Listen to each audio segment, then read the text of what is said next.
You're listening to the Live Free podcast. I'm your host, Christine, author, speaker, mentor, and guide.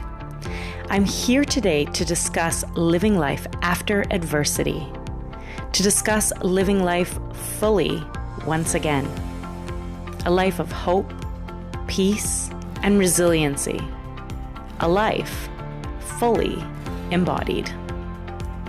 I utilize the lessons that I learned going through not one, but two primary cancers.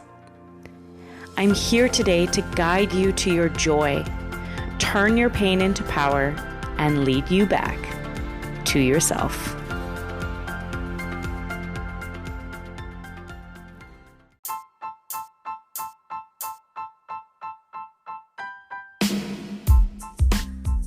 Hello and welcome to another episode of the Live Free podcast. Today we have Sophia Reisinger on the podcast. Sophia is my business coach. She is an entrepreneur extraordinaire. She has created multiple huge, very profitable businesses. She has time and location freedom. I look up to her so much in regards to business and so many other things. And I'm grateful to bring her onto the podcast to talk about her story, the experiences that led her to this area of growth, where she became the entrepreneur, the serial entrepreneur featured in magazines and all these other things. How she got through addiction in her family, death of in the family, sexual abuse, religious trauma, the list goes on. Before the age of 23, she had 7 businesses and all of this life to go back on that things had happened to her. And so I'm really looking forward to bringing this episode to you because it's such a non-linear story. We've got ups and downs, and she had success all while going through this extreme feeling of not enoughness. And to come full circle is going to be a really beautiful thing for you to hear. So I will stop blabbing and giving away all the goods, and we'll just get started with Sophia. So thank you again for being part of the podcast, and let's get started.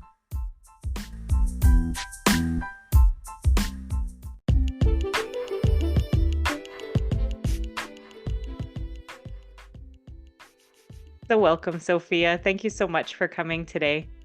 Hey, Christine. It is a pleasure, honor, and privilege to be here. I appreciate you inviting me to be on your podcast. Absolutely. So Sophia is my business coach and has been wildly helpful in my life. And we've been working together for a while here. But for those of you that don't know you, let's get started a little bit with where you're from and where you're living now and all those things. I love it. Yeah, Christine and I are tight. We talk every week, basically. Christine's amazing. But yeah, I'm born and raised in Saskatoon from Toontown. I'm a bit of a misfit, youngest of 4 kids. My grandparents survived bombing in World War II and immigrated over to Canada. And I feel like entrepreneurship runs in the fam as a coping mechanism to overcoming adversity and trauma. And yeah, I'm obsessed with personal growth. I'm kind of a bit of a health nut, which of course, we've all got room to improve with optimizations for that. But yeah, I guess according to Business Insider, they called me a serial entrepreneur, which is usually a thing that only old men do. As a young woman, I was like, that's interesting that they call it, said it that way. I thought it was funny. Yeah, I'm a dog mama. Love to travel, and half the time probably I'm somewhere away, currently bouncing between Florida, Saskatoon, and Nashville. And yeah, I think that's a little bit about my background. I love that. Such a nomad, and that's the best way to be, right? If we could all have the spontaneity that you live, I think we'd all be a lot happier. So I love that. Oh, thank you. I love I just feel like it brings so much more joy and fun, and who knows what's gonna happen tomorrow, hop on a flight. Yesterday you said when we were talking that you got to say yes to like going on this last minute speaking trip where they're flying you there, which by the way, you're super cool. Can I be like Christine when I grow up? And we're like, now I get to be spontaneous. So I think it's really cool that you've built that for yourself now too. Thank you. Yeah, well, I mean, I think that the reason why is probably sitting across from me. So, but let's get started talking a little bit about your story, because I know that you have been through some shit and that has morphed and changed and really turned you into who you are today. I know that in the course that I take from you, so much of what happened in your life influenced the way that you teach us. So I'd love to hear a little bit about that. Yes, of course. I was reflecting, of course, before we hopped on here, because I knew we'd be talking about, the pain, the shit. I was like, great, this is going to be fun. We love to get vulnerable. Sometimes it sucks, but I think hopefully it'll bring some insight or just even relatability for other people who have gone through similar shit. So yeah, I guess going back to the beginning, when it all began, I was raised partially Christian, but definitely have a ton of religious trauma. And age 7 was the first time that I feel like I experienced a difficulty, adversity that definitely changed how I function, and like deep-rooted beliefs about myself, the world, men, etc. So when I was 7 was when I first experienced sexual abuse, and it's actually related to the religious trauma. My family's church home was pretty cult-like, for lack of better words. It was basically a cult.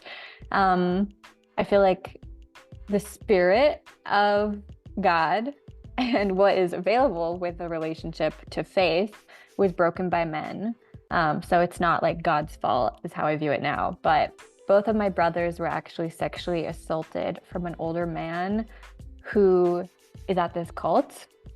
And this whole cult situation, there was a lot of condemnation, isolation, and they even sold big wooden paddles to the parents at the church so that they could physically punish their kids for sin.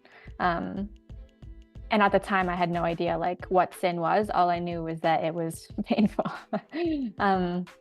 So yeah, when my family eventually got out, they were ostracized and had no community after they left. And because I was so young, I don't remember a lot of the details except for how it affected my family and how they acted socially, spiritually, with their emotions or lack of opening up. So in terms of like the actual effect of it, literally to me, a younger boy from the church who was sexually abused, he took what he learned out on me, and I remember it so vividly. He asked me to get naked for him and asked me if he could photograph parts of me and touch me. I was 7 years old.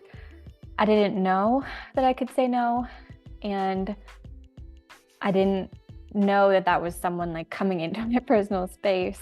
I didn't have boundaries. I didn't know what that was because I was 7.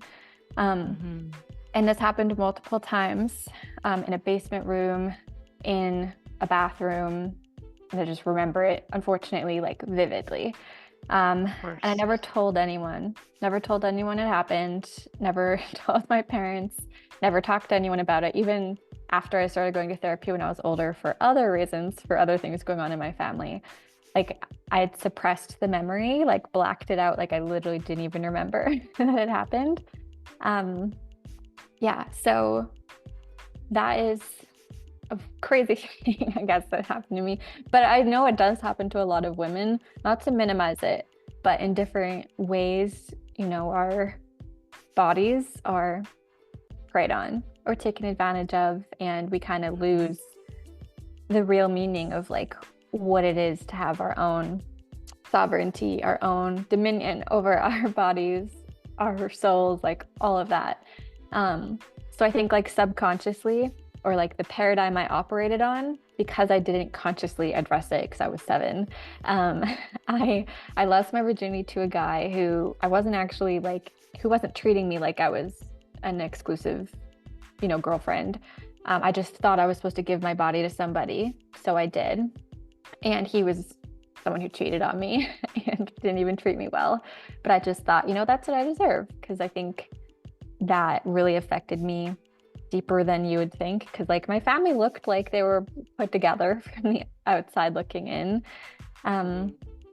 Yeah, so I guess through those childhood experiences and not telling anyone, I taught myself that to stay safe, I need to be sexual. To be loved, I need to be sexual and seek that external validation from men. So from like age 16 to 20, or probably before, unfortunately, I was very promiscuous. I shared my body online in an objectifying way and sought likes and attention from anywhere, especially online too. I placed a ton of my worth on my body and never felt good enough. I tried to control the food I ate, body dysmorphic, manipulated eating.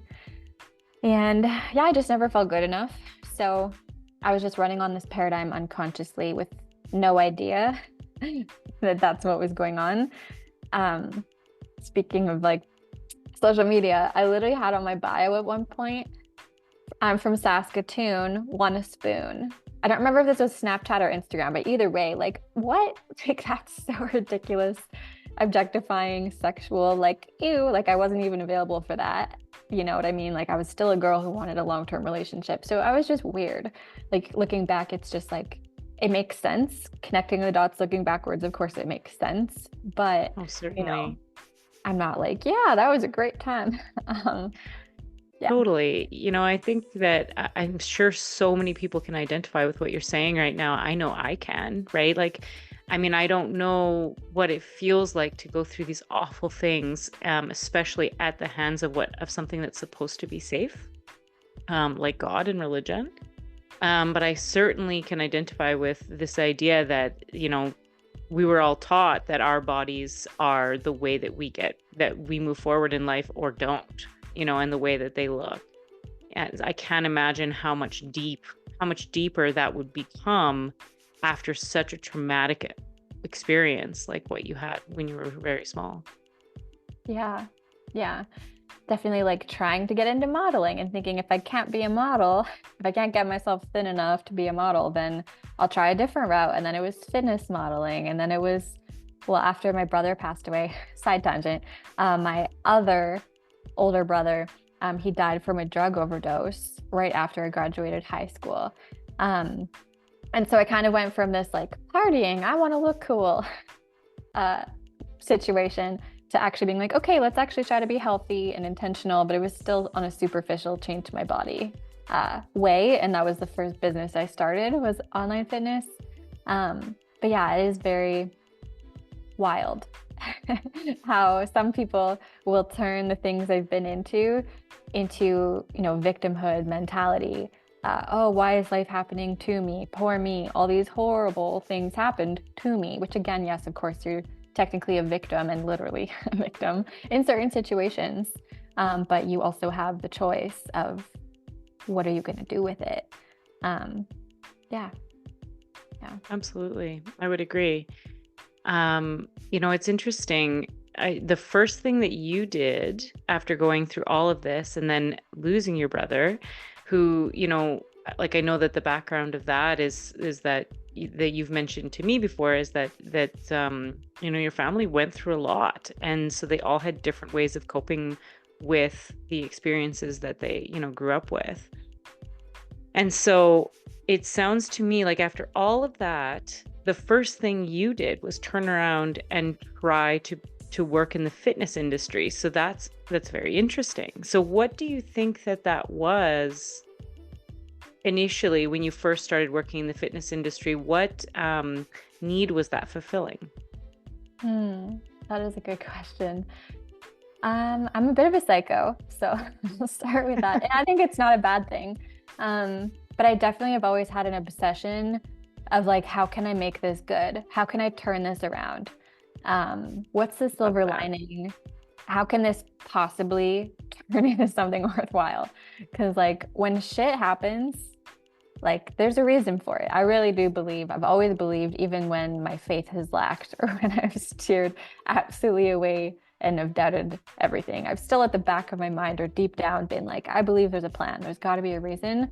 So I think like after my brother's passing, one of the last conversations we had, he was talking about like how he's never felt better. Of course, he turned back to drugs and relapsed, as addiction tends to do.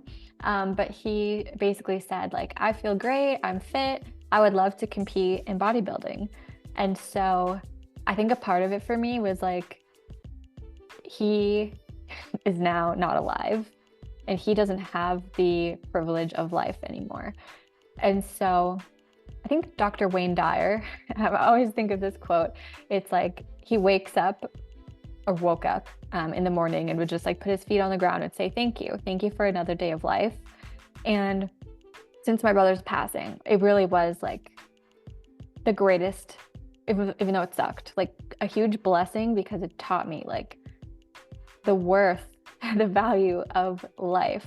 And so I was like, well, if he can't do that, I want to do that to honor him.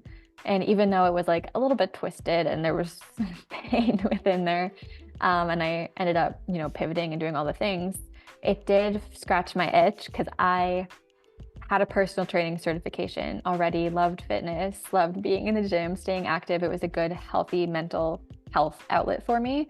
And I just saw the system of most personal trainers at the gym working one-on-one with people, trading their time for money and stuck, capped, and probably giving more money than is necessary to their bosses.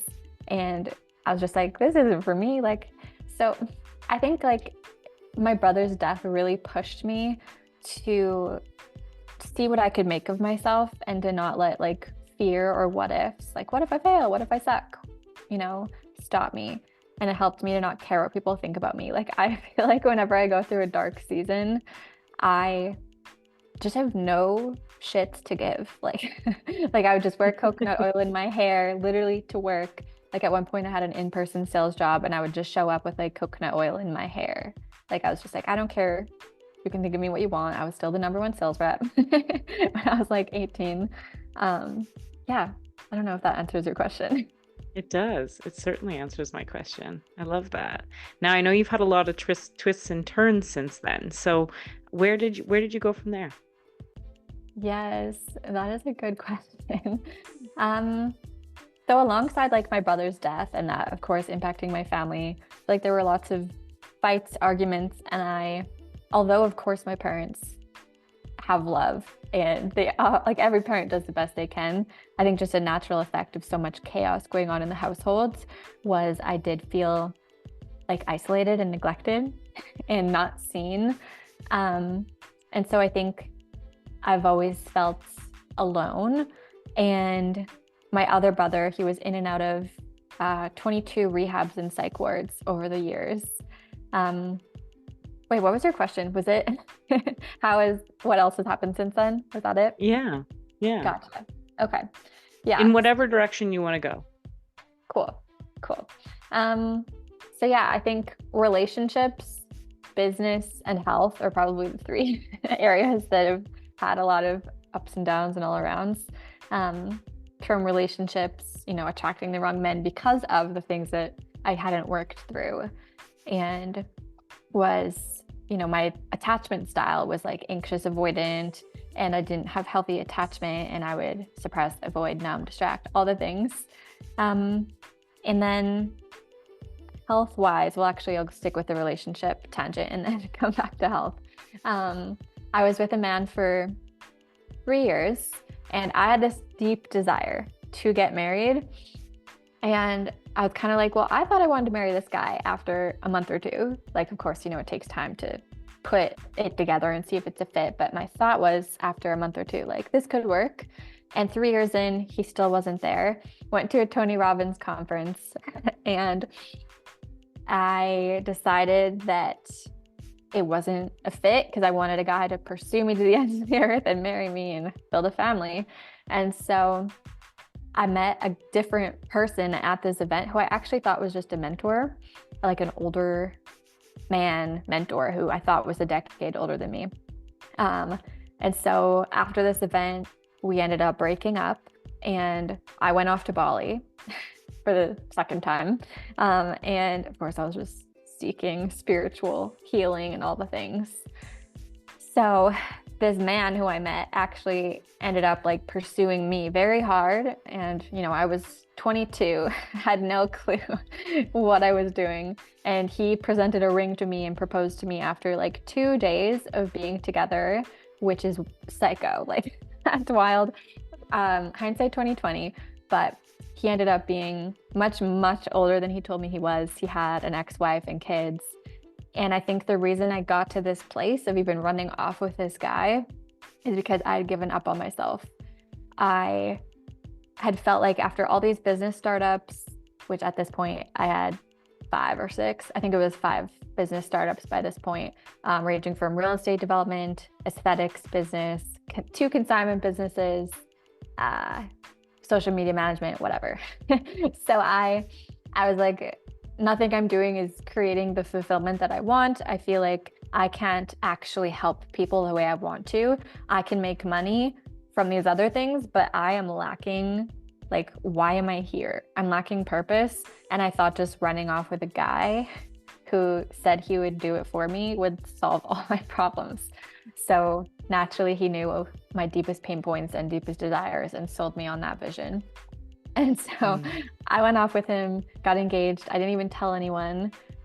I had 1 friend, maybe 2, who knew. But yeah, when I found out that he wasn't who he said he was and was kind of violent and threatening, I escaped that situation, went back home, and had another transformation within where I think it was just a rock bottom of like, oh, I'm back in my parents' basement because I just escaped this scary situation. I was clinging to family. I was like, oh God, what is this?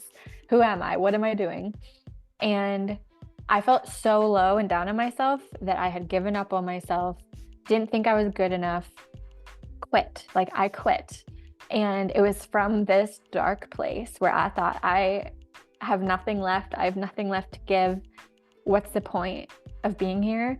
That is when I came up with the current business that I have. At the time, it was called the Queen Life Academy, and its purpose was showing women that they can turn their pain into their purpose and their passion into profit with an online business and have time and location freedom, helping people, doing something meaningful. And so, I don't know, I've just never let myself stay in a dark hole too long. I mean, yeah, of course, it's important to feel and process and like not just pretend it's not happening, but you can't live there. You can visit there, but you can't live there. Yeah. Well said. Thank you. I appreciate that.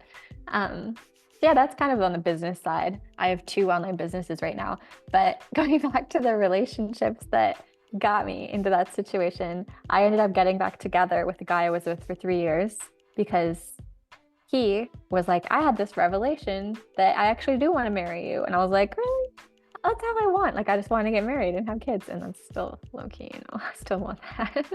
I just feel like, it's just a part of life. You just want to experience it with no rush. But anyway, got back together with him, but we didn't take any time apart. There was no time to heal, to process, to really get to know ourselves. And I've been in back-to-back relationships basically since I was 16. So yeah, ended up avoiding the root of misalignment in values in our relationship because we didn't really know them. We just kind of like were talking the talk of personal development and self-awareness, but we didn't really live aligned with them. So yeah, we got back together and I had a couple really great years in business. Hi, Arnie, are you going to come visit? Hi, puppy. Okay. And I think through that experience of like getting what I had wanted before, I didn't feel worthy of having it once I had it. So I had a dysregulated nervous system and was like, I Mm. don't deserve this. Why do I have this now? Because I was so used to not having what I wanted. And so I did what I could to push it away, both the relationship and the business after it started working and I was seeing all this success. Um, and so I turned to, like, I became literally addicted to lustful behavior. I would escape from my relationship and daydream, porn, you name it, whatever. I don't need to get into extreme details here. But just that chemical release I got helped me not feel the unworthiness that I was feeling. Mm. Um, so yeah, after that relationship, I self-sabotaged it. It blew up. After it was over, I moved to Nashville, lived there for about 2 years. And for the first 6 months to a year, like I really tried to fight for that relationship. I just couldn't let it go because I was codependent and had an unhealthy attachment, which is so fascinating looking back because I feel like so released from that. And any relationship right now, it feels so good, even though I'm in a healthy relationship with a new person now. It's like a crazy difference to be in a healthy relationship, but also it just started with a base of me being healthy and leaning on God instead of my own need for self-control. But yeah, during that move, I gained 40 pounds, which is not like me based on what you heard me say about like needing to control my image and feel good enough by looking a certain way. So it helped me honestly like let go of a lot of that in different ways. Yeah, so I think some of the strength that I found through all those different seasons with relationships, failing and hurting and all the things, was just kind of this little voice. Of whether you think it's like God interfering or a little voice, whatever, just telling me like, there's more for you. He's not done with you yet. Hang on, keep going. You are meant for so much more. All of this is for a reason and you're not finished yet. Absolutely. Wow. What a roller coaster of experiences to go through. Um, I see so much of what you talk about in the course now, like with even more clarity, of like, there's this self-sabotage component that you really came back to over and over and over again, this kind of feeling of not enoughness, that kept creating such a deep, valley in what was supposed to be these peaks. And what's really interesting is that it seems to me, and correct me if I'm wrong, but the move to Nashville, on your own piece of time,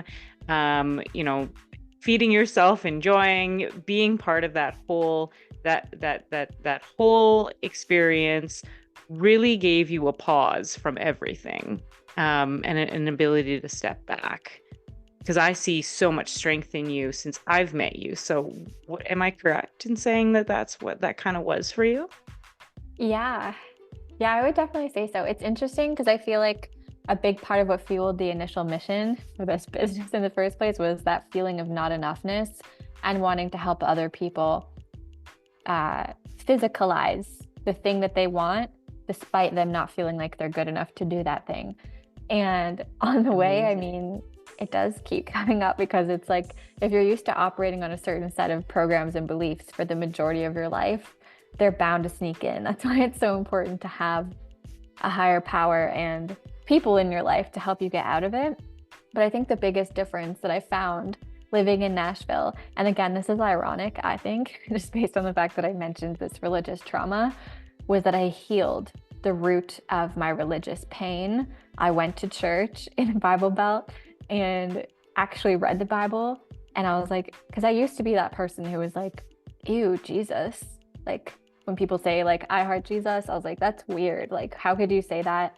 The Father, the Son, and the Holy Spirit. I was like, the Son, brothers, boys, they're bad. I was just like, ew, Yeah. just no, thank you.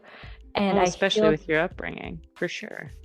Yeah, exactly.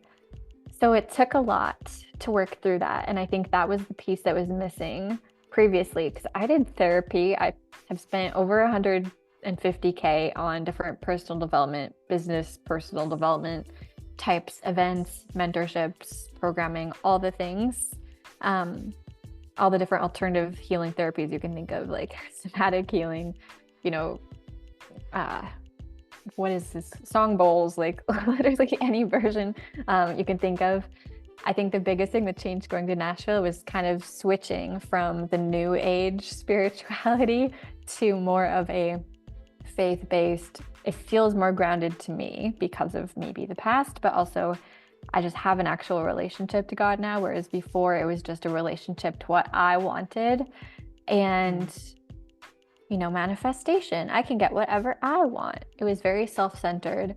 It was very against the character of what I think someone has when they actually care about other people.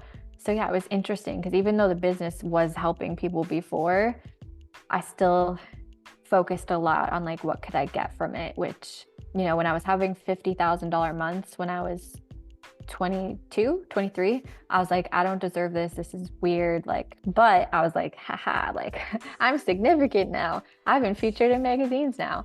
And so like those external achievements were what I was putting on a pedestal and worshiping along with lust instead of like the creator, which I believe we have one creator and the universe is the created. Like the universe didn't just, I don't think the Big Bang Theory is a thing, but again, we're not going to get into that.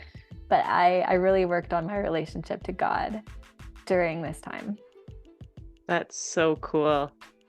I can see like you spent all this time, all this money, all these different healing modalities. You went up, you went down, you went up, you went down, and through all of these wild experiences, which you've had so much life, which is amazing, for such a young woman, right? And but what's interesting is that the thing that healed you is the thing that started the pain.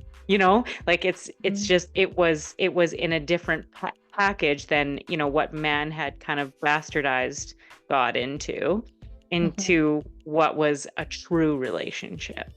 That is a full circle moment. It really truly is. And I think like a lot of people have issues with religion, which is understandable. I think it's legalistic, it's controlling, there's these laws you have to follow or else you're like bad. And I think there really is a purpose behind those laws and those rules. But yeah, it is very full circle.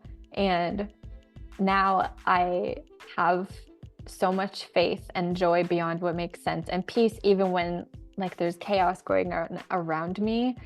And I just feel like I don't need to strive as much. I'm not as externally living. Like it just feels a lot better. I feel like my best self, not in the way of like achievement or money or how I look, but just like who I'm here to be. It feels more like, when you're like a child and you dream about like the possibilities with nothing interfering to limit that or, twist it. Like that's how I feel, even though I'm an adult now. Like I just have this childlike wonder and joy, and I just want everyone to be able to turn whatever they've gone through into that feeling because nothing beats it. Absolutely. And that's exactly what you do. And what's really interesting is I heard you say, I wanted achievement and money in the body and all those sorts of things. But what's really interesting is that as a result of this more peaceful place that you've come to, you do have so much achievement. You have such a beautiful body. You've really gotten yourself into this place that you were chasing before for the wrong reasons, but have now so naturally come to you, or it seems that way anyway, by having this relationship to God, and then transmuting that experience and turning towards people in a different way, in a way that the business that you now have created is for the better good of the people as opposed to the better good of you, right? Yeah. That is true. I appreciate you saying that. Thank you. You were very sweet. Yeah, it's definitely interesting because I think the personal development industry, self-help, people have read those books since they were kids. Like that was me. picked up Rich Dad Poor Dad when I was young. I've been obsessed, Mhm. even through my different stages of, being distracted in different seasons of life. Like, always comes back to like, how can I optimize this life?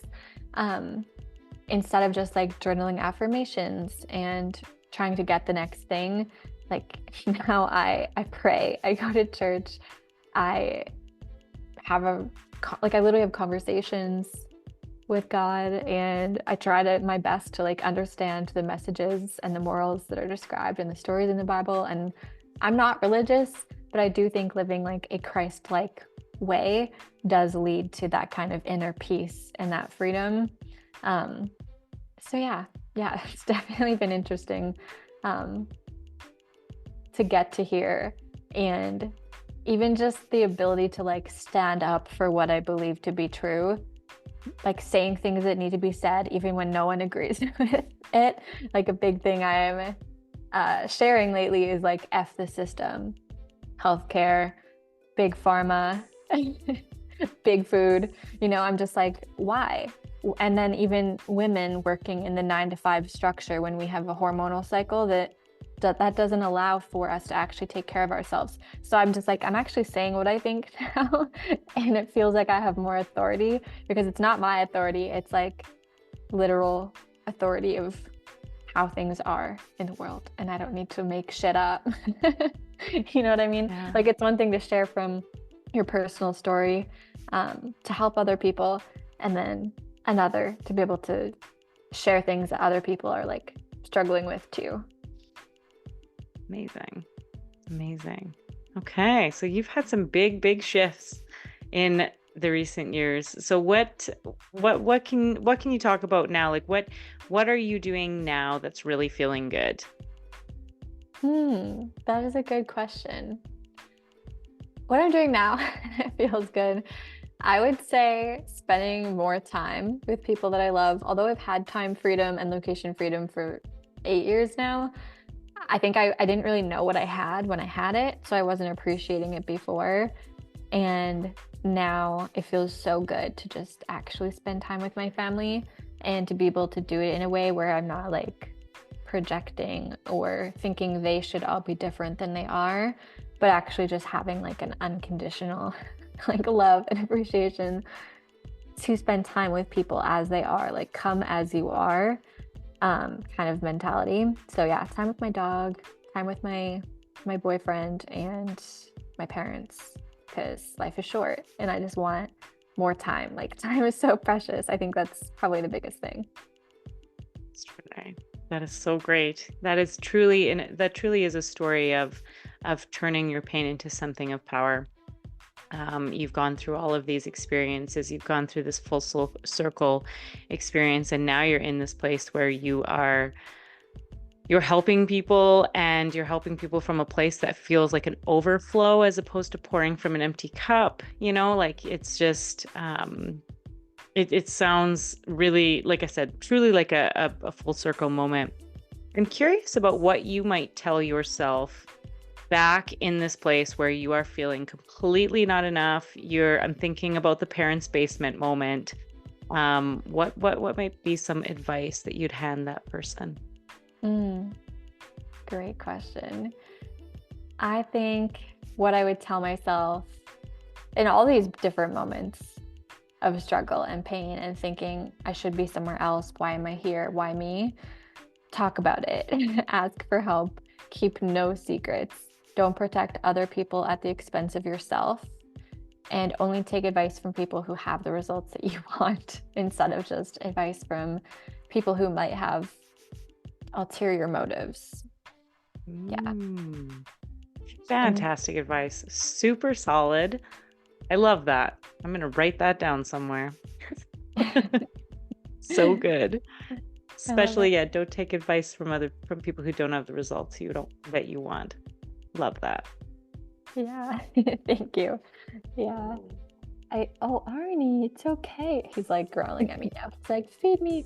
Yeah. But yeah, I think the other thing in hindsight too, I would tell myself, like, you are enough now, not if, not when, not later, or maybe, or if you change XYZ about yourself, but you are enough now without changing a thing. And you have everything you need within you to do what you want to make a difference and to help other people. Extraordinary. And I think that people, there will be a lot of people listening that really do need to hear that. Okay, so if somebody wants to move forward in their business in such an impactful way where they are people focused and not self-focused, how can they get in touch with you? Yes, I love to connect. I would love to hear from whoever is listening. I have a podcast as well. It's called Rising Life-Changing Online Courses. And on Instagram, can you hear Arnie in the back? Can you hear him? A little bit. He's all good. He's cute. Okay. Good. Yeah, he is. He's super cute. And on Instagram, my Instagram is at the Sophia Rising. Okay. Awesome. That sounds great. I will link all of that. I know that there will be lots of people who want to listen to your podcast. And I know that we've mentioned this, but I know that in your business, you really focus on people who are health professionals and that are wanting to create time and location freedom. Is that all correct? Yes, this is correct. So I work with a lot of health professionals, anything from naturopathic doctors, nurse injectors, chiropractors, nutritionists, and then sometimes it's like hairstylists or people in the beauty industry, like lash extensionists, eyebrow tattoo artists. Yeah, so it kind of varies, but I always call it like health professionals and rebels. So it's people who are like, I want to help people and I'm going to F the system. In other words, like I want time freedom. I want to be able to help more people without trading my time for it. And sometimes that comes from different industries. So I love it, Sophia. Okay, sounds great. Well, I will link all of that. Thank you so much for being here, being so vulnerable and sharing your story. All of the messiness and all the beautiful moments in between. I know there are many people who feel that their story is not linear and yours wasn't, and that's okay. And that's beautiful. And so I think that a lot of people listening will get so much from this. Thank you. I really appreciate you saying that, and I really hope so. It's been so good to be here and appreciate you having me. And yeah, for anyone listening, you're definitely not alone. Your mess is also a message. You can do something meaningful with it. And yeah, we can rise above and create new circumstances from it.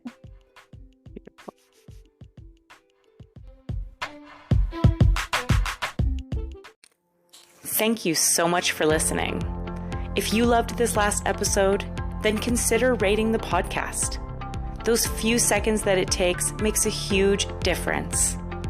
Also, if you are interested in mentorship, transformational programs, or reading the book Unbroken, Rising Above, Thriving Within, then take a look at the show notes for all the resources and links.